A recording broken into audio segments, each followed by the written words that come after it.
Hey everybody, it's Kelly. Welcome back to another episode of Ask a Therapist.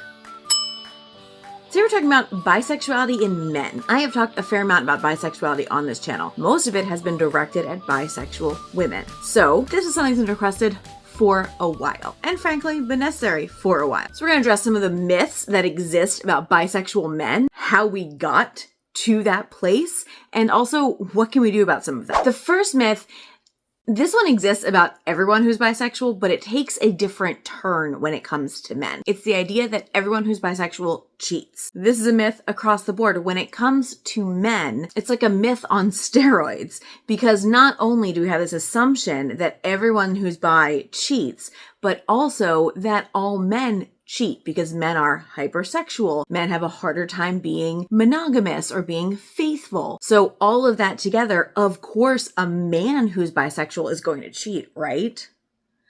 No, that's not true, y'all. I shouldn't have to say this, right? This should not have to be something that I take time in a video to say. Just because a man is bi doesn't mean he's going to cheat. Number two, men who are bi are gay and don't know it. Not true. Let me give you some historical context on this. There is a reason why this is sort of baked into the queer community, okay? From the onset, when it was illegal to be gay men would have to behave, essentially, as a bisexual person. They'd have to be married to a woman and pursuing relationships and sexual interaction with men on the side. They'd have to behave bisexually, right? So that assumption sort of gets baked into the community. And I get that. I understand that. But also, we're not in those times anymore. It's time to stop that assumption. Just because a man is bisexual does not mean that he is on his way to being gay. Number three, bisexual men are not masculine. Let's talk about this for a second. I've had a couple of videos about toxic masculinity. You can go look those up. Throwing up a little bit in my mouth while I'm talking about this. Okay, so here's the thing. Not to get back into comparing bisexual men and bisexual women, but I feel like we need a frame of reference here. This comes out of the issue that society as a whole has, where we take people's sexual orientation and make it all about sex. I get it, throw sexuals in there, but oh my gosh, it is 2025, people. Get over it. It's not just about sex. To narrow it down to that part though, because that is where this assumption comes from, right? If you look at it in that very one-dimensional way, a woman who wants to have sex with men and also wants to have sex with women doesn't mess with society's understanding of femininity.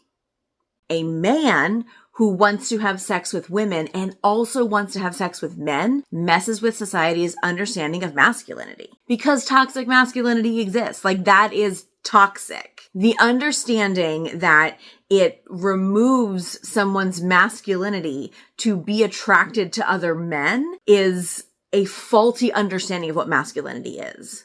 Bottom line. Also, the assumption that just because you're a man means you have to embody masculinity the way everyone else does is another faulty assumption. This whole thing is based on a bunch of faulty assumptions, and yet we look at it as though it's just this gospel thing about men, which is a large part of the reason why so many men who are bisexual don't ever tell anybody.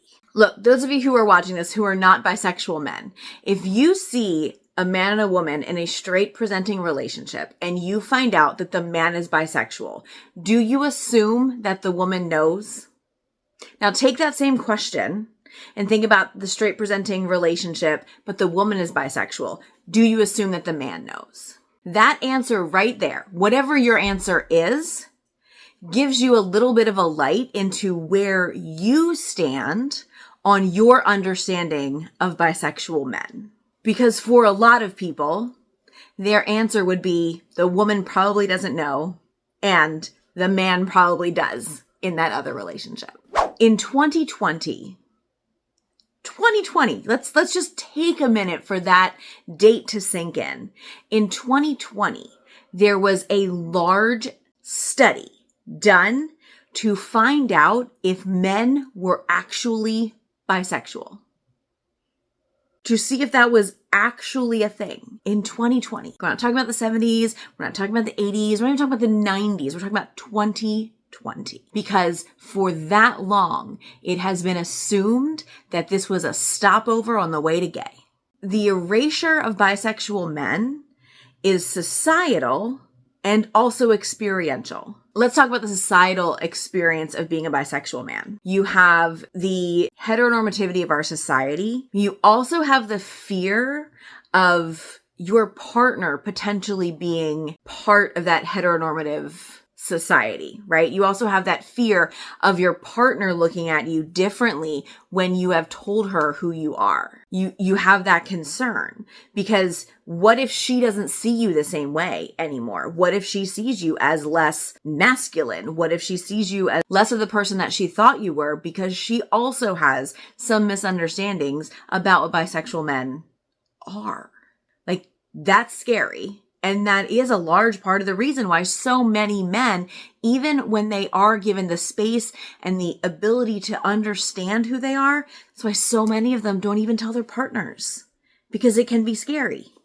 And what they stand to lose, even if they're not looking to leave the relationship, is so much bigger than what they imagine they would gain by telling anybody. In that same study, the 3 biggest reasons that bisexual men said they do not disclose their bisexuality to people they're in close relationship with were anticipation of a negative change in the relationship, like once they found out, belief that the other people held a stigmatized idea or attitude about bisexuality, or prior negative experiences of their own or ones they've heard about people who have told close relationships who they are, which in reality are all very understandable reasons to decide not to share that information with someone, because all of that has to do with personal safety, emotional, sometimes physical, definitely mental, and people deserve safety, but also people deserve to be who they are and to be accepted for who they are. And this is something that I have been saying in so many videos for so many years at this point, and we'll keep saying it until we all understand. When we within the queer community continue to put these barriers up between one another, keeping each other sort of locked into spaces as having it worse or having it better, and not supporting one another, helping each other be safe and helping each other live fully supported and fully realized lives, none of us are doing well. Okay, let's talk impact.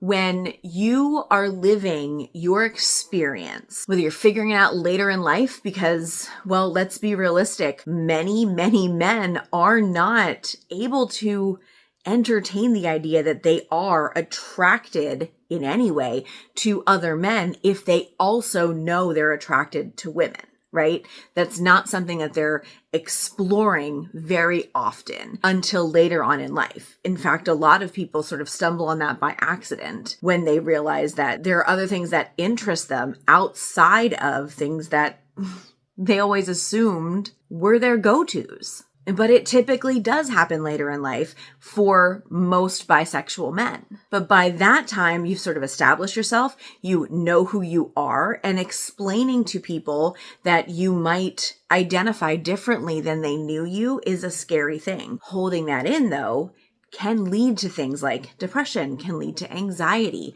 It can lead to not investing in important relationships in your life, and isolation, which also leads to depression and anxiety. The levels of depression and anxiety in people who are bisexual inside of the queer community are higher than most people understand because of that stigmatized existence.